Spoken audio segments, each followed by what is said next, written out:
तो hello dear friends, कैसे हो आप सभी। आज इस वीडियो में आपको क्लास 10th हिस्ट्री का जो चैप्टर नंबर 6 है, भारत पर विदेशी आक्रमण, तो इस वीडियो में आपको कंप्लीट जितने भी आपके अभ्यास के क्वेश्चन है वो करवाने वाला हूं, तो वीडियो को एंड तक जरूर देखिएगा। तो डियर फ्रेंड्स, आपका जो हरियाणा बोर्ड में न्यू सिलेबस आया था उसकी जितने भी वीडियो हैं हिस्ट्री की वो आपको कंप्लीट इस चैनल पे मिलने वाली है।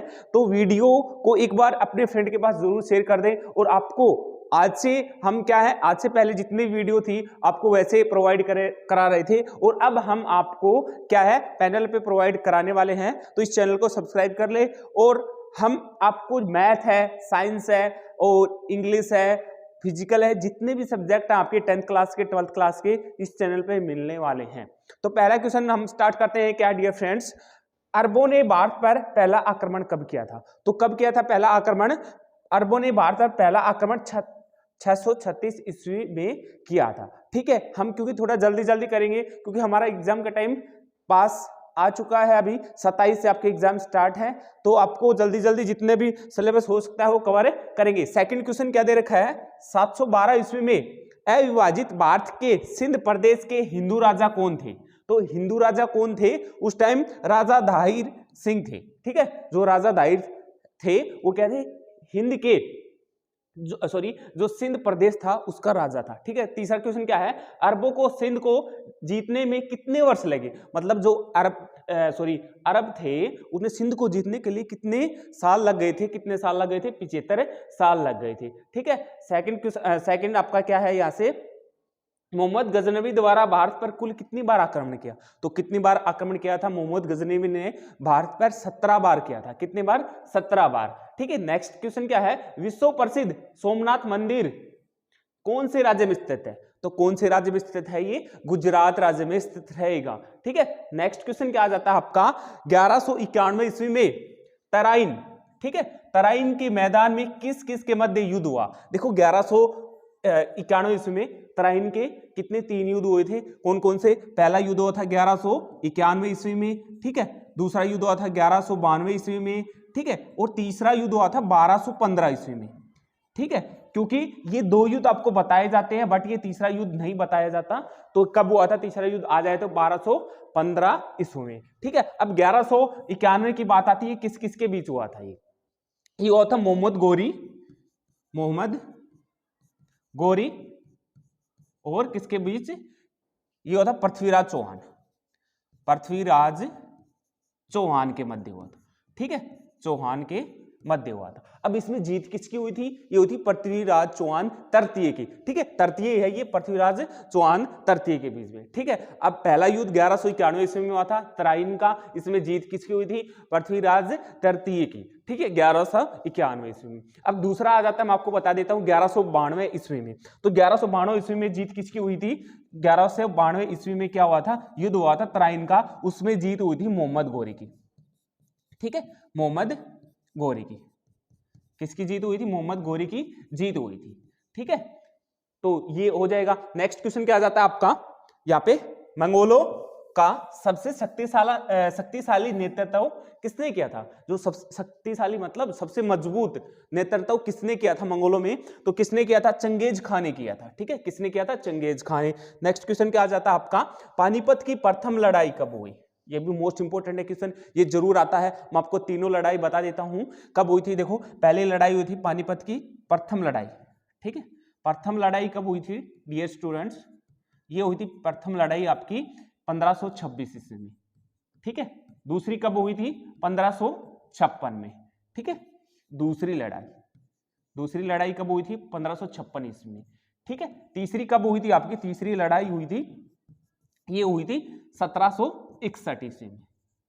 ठीक है, ये तीनों लड़ाई मोस्ट इंपोर्टेंट है। आपके एग्जाम में एक जरूर आता है, या तो आपका थर्ड आ जाता है, ठीक है, या सेकंड आ जाता है, ठीक है, या फर्स्ट आ जाता है। ठीक है, तो ये थी तीनों लड़ाई आपको मैंने बता दी, 1526, 56 दूसरी, तीसरी 1761। ठीक है, नेक्स्ट क्वेश्चन क्या दे रखा है, भारत से कोहिनूर को लूटने वाले आक्रमणकारी का नाम बताओ। तो कोहिनूर को जो लूट के ले गया था भारत से, उसका जो आक्रमणकारी था वो कौन था? वो था ईरान का शासक। कौन था? नादिर शाह।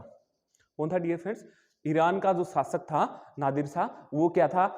भारत से कोहिनूर हीरा है वो लूट के ले गया था। ठीक है। नेक्स्ट क्वेश्चन है पानीपत की तीसरी लड़ाई कब हुई थी? 1761 में। कब? 14 जनवरी 1761 में। ठीक है, कब हुई थी? 14 जनवरी 1761 में। ठीक है। नेक्स्ट क्वेश्चन क्या आ जाता है? अब आपके अभ्यास के क्वेश्चन यहां से स्टार्ट हो जाते हैं। बाकी अभ्यास के क्वेश्चन वो भी है, वो क्या था? वन लाइनर थे। ठीक है, एक आपको लाइन में उनका आंसर देना था। ठीक है। नेक्स्ट क्वेश्चन आपका है पश्चिम से भारत में प्रवेश के मुख्य मार्ग कौन से थे और दरों से आप क्या समझते हैं? मतलब पश्चिम से भारत के प्रवेश, सॉरी भारत में प्रवेश, मतलब भारत में प्रवेश मतलब पश्चिम जो हमारा जैसे भारत है उसमें जो पश्चिम आपका जैसे पश्चिम है, मतलब मान लो ये पश्चिम मतलब भारत में पश्चिम है, तो उसमें से जो प्रवेश द्वार जैसे प्रवेश एंट्री का जो मार्ग है वो कौन सा है? तो देख लेते हैं। पश्चिम से भारत में प्रवेश करने के 3 मुख्य मार्ग है। कितने मार्ग है? 3। कौन कौन से? प्रथम मार्ग है समुद्र मार्ग से पश्चिमी तट पर पहुंचना, मतलब पहला मार्ग कौन सा है? पश्चिमी से समुद्र मार्ग से पश्चिमी तट पर पहुंचना। दूसरा मार्ग है कौन सा? उत्तर पश्चिम में खैबर, गोमल एवं बोलन के दर्रा द्वारा पहुंचना। तथा तीसरा मार्ग कौन सा है डियर फ्रेंड्स? ये हो जाएगा आपके पास मकरान मरु प्रदेश का समतली भाग। ठीक है, समतली भाग इन्हीं मार्गों से क्या है? विदेशी भारत में दाखिल होते थे। मतलब ये 3 मार्ग ऐसे हैं, इन्हीं से क्या थे? जो विदेशी थे, अंग्रेज थे, पुर्तगाली थे, डच थे, ठीक है, वो क्या थे? इन्हीं मार्ग से क्या आते थे? भारत आते थे। ठीक है। और दर्रा पर्वतीय क्षेत्रों में पाए जाने वाले आवागमन के प्राकृतिक मार्गों को दर्रा कहते हैं। ठीक है, दर्रा क्या होता है? पर्वतीय क्षेत्रों में पाए जाने वाले, जो पर्वतीय क्षेत्र रहते हैं जैसे पहाड़ वगैरह होते हैं कहीं पे, उसमें पाए जाने वाले आवागमन के प्राकृतिक मार्गों को क्या कहते हैं? दर्रा कहते हैं। ठीक है, जैसे गोमल दर्रा हो गया, आपका खैबर दर्रा हो गया और बोलन दर्रा हो गया। ठीक है, ये क्वेश्चन है। नेक्स्ट क्वेश्चन क्या आ जाता है आपका 12 का? मोहम्मद गजनी के भारत पर आक्रमणों के पीछे क्या उद्देश्य थे? मतलब मोहम्मद गजनी ने क्या किया था? भारत पे आक्रमण किया था, उसका जो मुख्य उद्देश्य था वो क्या था? मतलब उसने क्यों किया था भारत पे आक्रमण? तो ये बता रखा है इस क्वेश्चन में। क्या था? मोहम्मद गजनवी का मतलब क्या था? मोहम्मद गजनवी किसका शासक था? गजनी का। ठीक है, गजनी का शासक था। ठीक है, और अपने पिता की तरह वह भी वीर तथा साहसी था। मतलब क्या था? उसका पिता भी क्या था? एक वीरो साहसी शासक था, और उसकी तरह वो भी क्या बनना चाहता था? एक वीर और साहसी शासक, और वो भी बन गया। ठीक है, तो क्या किया? भारत पर कितनी बार आक्रमण किया मोहम्मद गजनवी ने? 17 बार। ठीक है, ये आ जाए क्वेश्चन। मोहम्मद गजनवी ने भारत पर कितनी बार शासन किया? सॉरी आक्रमण किया, तो कितनी बार किया था? 17 बार। ठीक है, कितनी बार? 17 बार। ठीक है, 17 बार किया था। अब आ जाती है बार विजय प्राप्त की, उसके बाद भारत पर आक्रमण के मुख्य उद्देश्य थे।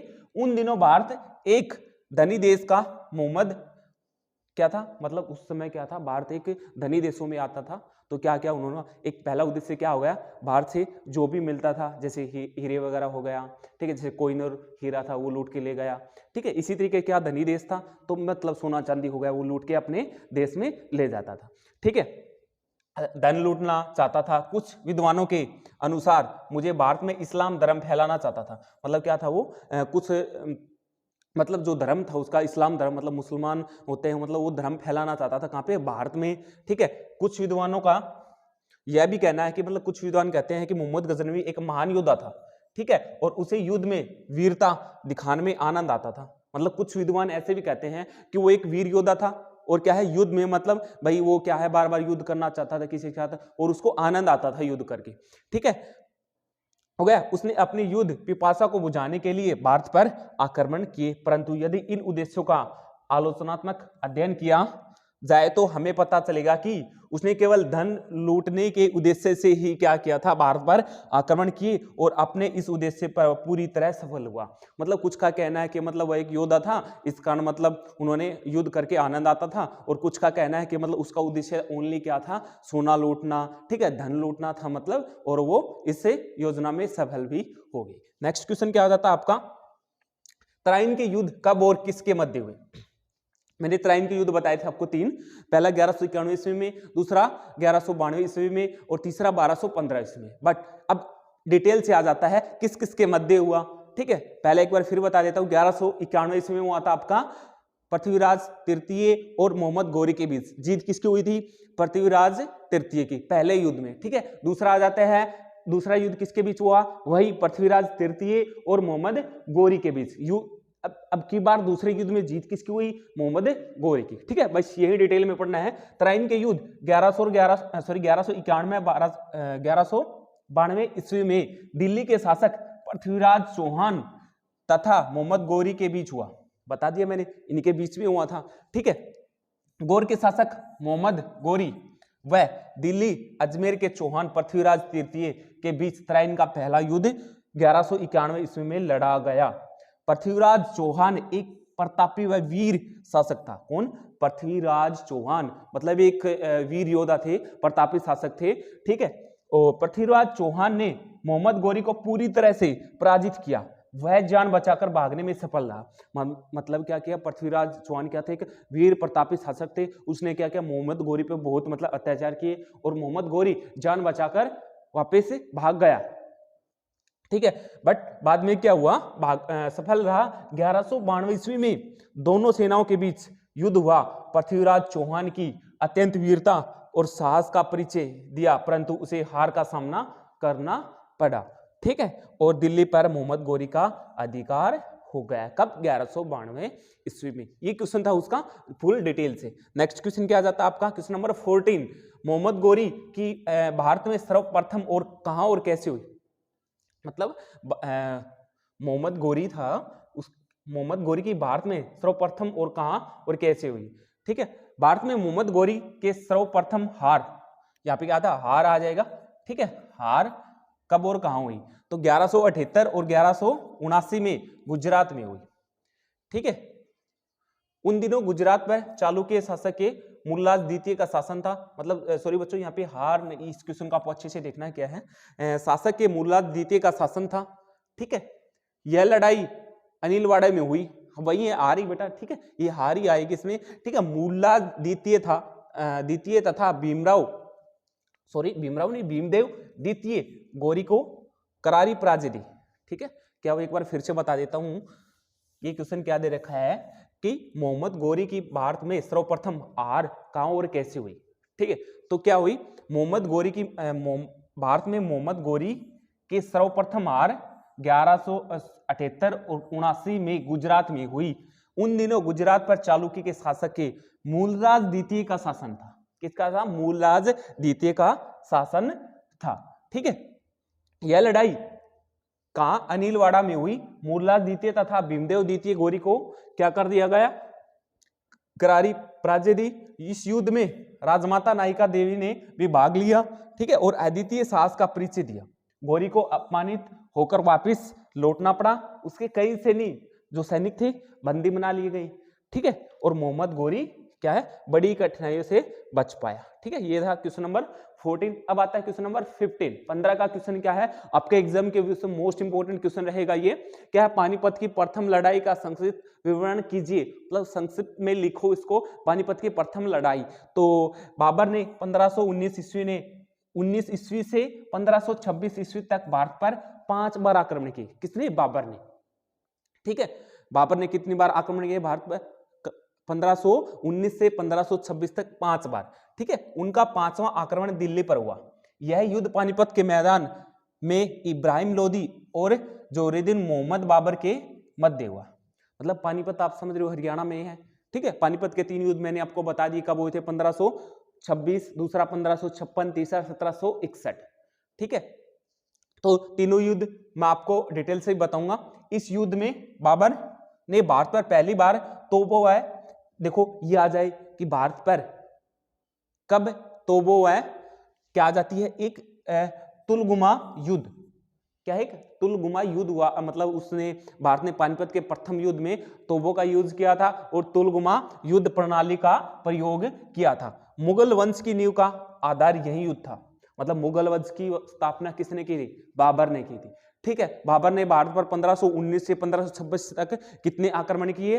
5 आक्रमण किए। ठीक है, 1526 में पानीपत का पहली लड़ाई हुई। ये कहाँ हुई थी? हरियाणा में हुई थी। हरियाणा में जो पानीपत है, कुरुक्षेत्र है, जैसे कुरुक्षेत्र में महाभारत हुआ था। महाभारत कितने दिन चला था? महाभारत का युद्ध 18 दिन चला था। ठीक है, किसके मध्य हुआ था? कौरव और पांडवों के मध्य हुआ था। ठीक है, अब आ जाती है मुगल साम्राज्य की स्थापना। बाबर के आक्रमणों में पानीपत की पहली लड़ाई का महत्वपूर्ण स्थान माना जाता है।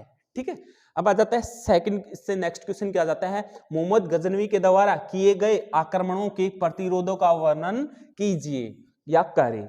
ठीक है, तो क्या क्या आ जाता है, मोहम्मद गजनवी में कौन कौन से आक्रमण किए थे, उसका प्रतिरोध कहाँ कहाँ हुआ था, वो इसमें वर्णन करना है। ठीक है, 1000 ईस्वी से 1027 ईस्वी तक मोहम्मद गजनवी ने भारत पर कितनी बार आक्रमण किया, 17 बार।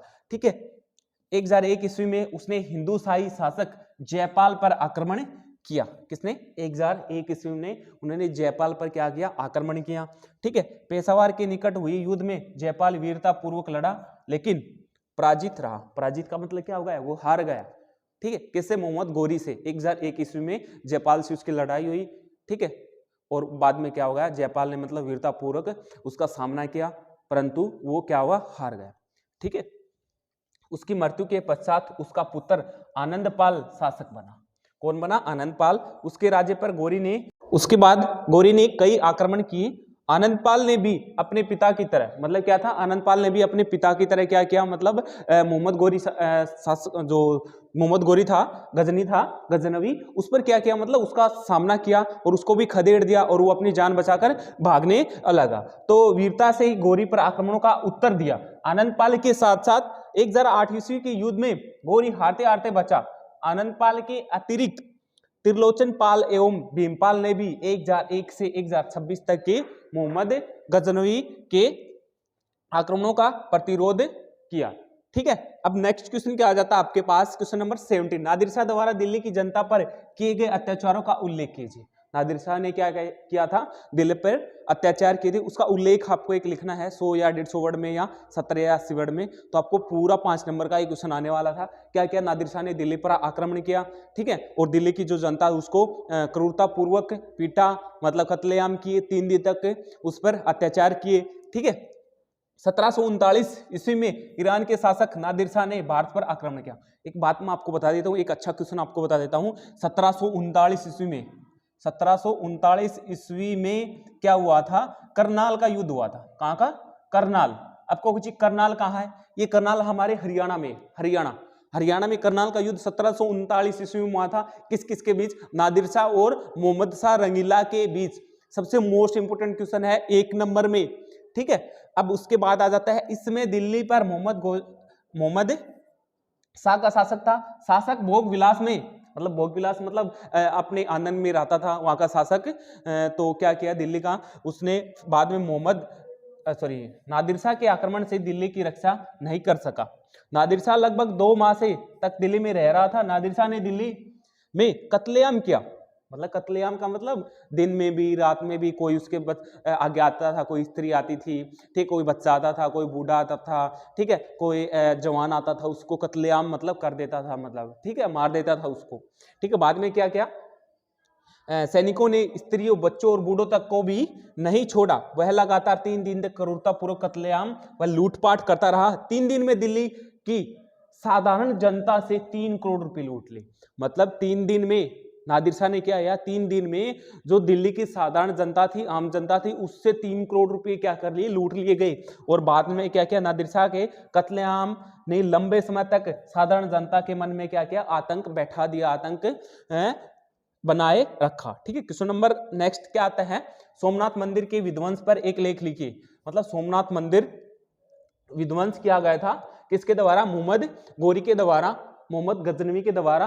तो उस पर एक आपको क्या लिखना है, नोट लिखना है या उल्लेख करना आपको। तो क्या किया गया, मोहम्मद गजनवी ने इस्लाम के प्रसार के लिए मंदिरों को तोड़फाड़ व मृत्यु। तो 18 क्वेश्चन क्या है डियर फ्रेंड्स, सोमनाथ मंदिर के विध्वंस पर एक लेख लिखिए, एक नोट लिखना आपको सोमनाथ मंदिर पर। क्या मोहम्मद गजनवी ने इस्लाम के प्रसार के लिए मंदिरों की तोड़फाड़ व मूर्तियों को खंडित करना शुरू कर दिया है। ठीक है, और गजनवी था वो क्या था, गुजरात की समृद्धि से बहुत प्रभावित था। ठीक है, और उसने गुजरात से सोमनाथ मंदिर पर आक्रमण किया। मतलब गुजरात में एक सोमनाथ मंदिर था, वहां पे क्या, मतलब बहुत विशाल मंदिर था, उसमें क्या थे, बहुत से हीरे थे, जवाहरात थे, धनराशि थी। वो लूट के क्या लगे, अपने जो शहर है, मतलब अपना जो राज्य है गजनी, वहां पे ले गया था। ठीक है, और 10,000 गाँव राजसव इस गांव की आय का स्रोत था। मंदिर में सोने की घंटी लगी हुई थी जिसका वजन कई मन था। मन का मतलब क्या होता है, आजकल हमारा क्या होता है, मन होता है आपका 40 kg, ठीक है, 40 kg होता है आपका मन। तो इसमें क्या आ जाएगा, ये इन्होंने बोला है कि भाई उस जो घंटी लगी हुई थी वो क्या थी, मन में थी, ठीक है। और सोमनाथ भगवान की मूर्ति छत्र हजारों बहुमूल्य रत्नों से जुड़ा हुआ था। मतलब सोमनाथ की मूर्ति थी उस पर जो छत्र लगा हुआ था वो क्या है, उस पर हजारों की संख्या में क्या लगे हुए थे, हीरे वगैरह लगे हुए थे और जो बहुमूल्य रत्न थे वो लगे हुए थे, ठीक है। गजनवी ने सोमनाथ की मूर्ति पर गदा से प्रहार किया। किससे किया, गदा से प्रहार किया और उसे तोड़ दिया गया, ठीक है। गदा से प्रहार किया और उस मूर्ति को क्या कर दिया, खंडित कर दिया गया, तोड़ दिया गया, ठीक है। और 3 दिन तक वह हिंदू के प्रतिरोध का क्या करना, सामना करता रहा, ठीक है। अंत में वह यहां से प्राप्त धन को ऊंटों पर लाद कर गजनी ले गए। मतलब किस पे, जो धन लूटा था उसने, और वो उस धन को कैसे ले गया, ऊंटों पे लाद कर उस गजनी ले गया था, ठीक है। मंदिरों की रक्षा करने के लिए अनेक हिंदुओं ने अपने प्राण का बलिदान दे दिया। मतलब क्या है, मंदिरों की क्या करने के लिए, उनकी जो रक्षा करने के लिए, ठीक है। और सभी जो मतलब मंदिरों की जो रक्षा कर रहे थे उन्होंने अपना सभी मतलब बलिदान दे दिया था, ठीक है। इस प्रकार हजारों हिंदुओं की हत्या करके सोमनाथ की मूर्ति को तोड़कर क्या है, मोहम्मद गजनी चला गया था। ये था क्वेश्चन नंबर 18। 19 का क्वेश्चन क्या रहेगा हमारे पास, 19 का क्वेश्चन ये है, विदेशी आक्रमणों के भारत पर कौन कौन से प्रभाव पड़े। मतलब विदेशों से जो आक्रमण हुए थे, डच ने किया था, पुर्तगालियों ने किया था, ठीक है, जो भी जिसने शासक ने किया था उस पर मतलब भारत पर क्या क्या प्रभाव पड़े थे वो आपको बताने हैं। विदेशी आक्रमण से पहले भारतीय अत्यंत संपन्न, समृद्ध व प्रसिद्ध देश था। कौन सा, समृद्ध देश था, प्रसिद्ध देश था। भारत को सोने की चिड़िया कहा जाता था, ठीक है। यहाँ पे मतलब बहुत धन था हमारे भारत में। तो क्या हुआ, मतलब कुछ अंग्रेज लूट के ले गए, कुछ डच ले गए, कुछ पुर्तगाली ले गए, मतलब बहुत से विदेशी थे जो लूट के ले गए। सोने की प्रचुरता व साधन संपदा के कारण इसे सोने की चिड़िया कहा जाता था, ठीक है। और इसे लूटने के उद्देश्य से भारत पर अनेक आक्रमण हुए। मतलब इसे सोने को लूटने के लिए, धनराशि को लूटने के लिए विदेशी जो आक्रमण हुए, बहुत से आक्रमण हुए। और इन आक्रमणों के फलस्वरूप भारत बहुत शताब्दियों तक विदेशी आक्रमणकारियों के अधीन रहा, ठीक है। क्या है, विदेशी आक्रमणकारियों के अधीन रहा, मतलब गुलाम रहा उनका, मतलब हमारा भारत। और यहाँ से जो भी सोना वगैरह धनराशि थी, हीरे जवाहरात थे, वो लूटकर अपने देश में भेज देते थे, ठीक है। विदेशी आक्रमणों के फलस्वरूप भारत में इस्लाम धर्म का उदय हुआ। किस धर्म का उदय हुआ, इस्लाम धर्म का, मुस्लिम धर्म का बोल सकते हैं हम, इस्लाम धर्म का उदय हुआ। भारत की संस्कृति, परंपरा, ज्ञान व आस्था के केंद्रों को गहरा धक्का लगा, ठीक है। जनधन की अपार हानि हुई। मतलब जनधन की अपार हानि मतलब यहाँ से जितना भी धन था, लगभग धन 70 से 80% अपने देश में भेज दिया गया। जो विदेशी आक्रमणकारी थे उन्होंने सरेआम लूटपाट व कत्ल किए गए, ठीक है। भारत के धार्मिक स्थलों को तोड़ा गया। मतलब भारत में जितने भी धार्मिक स्थल थे, मंदिर थे, जितने भी और भी धार्मिक स्थल थे, उनको तोड़ा गया विदेशी आक्रमणकारियों ने। नालंदा बौद्ध विहार को आग लगाई। पुस्तकालय में अनमोल पांडुलिपियां व पुस्तकें जलाई गई, ठीक है। किसमें, पुस्तकालय में अनमोल क्या थी, पांडुलिपियां थी और पुस्तकें थी, वो जला दी गई। किसने जला दी गई, जो विदेशी आक्रमणकारी थी उन्होंने जला दी। कला व साहित्य का आघात लगा, हिंदुओं पर जजिया कर लगाया गया और शिक्षा व भाषा पर भी बहुत अधिक प्रभाव पड़ा। ये था आपका क्वेश्चन नंबर 19। जितने भी आपके क्वेश्चन मैंने आपको इस वीडियो में कंप्लीट करा दिए गए हैं और आपके जितने भी लेसन रहते हैं आपको कंप्लीट कराया जाएगा। और आपका मैथ है, साइंस है, सभी की वीडियो इस चैनल पर मिलने वाली है, तो इस चैनल को सब्सक्राइब कर ले। तो थैंक यू डियर फ्रेंड्स।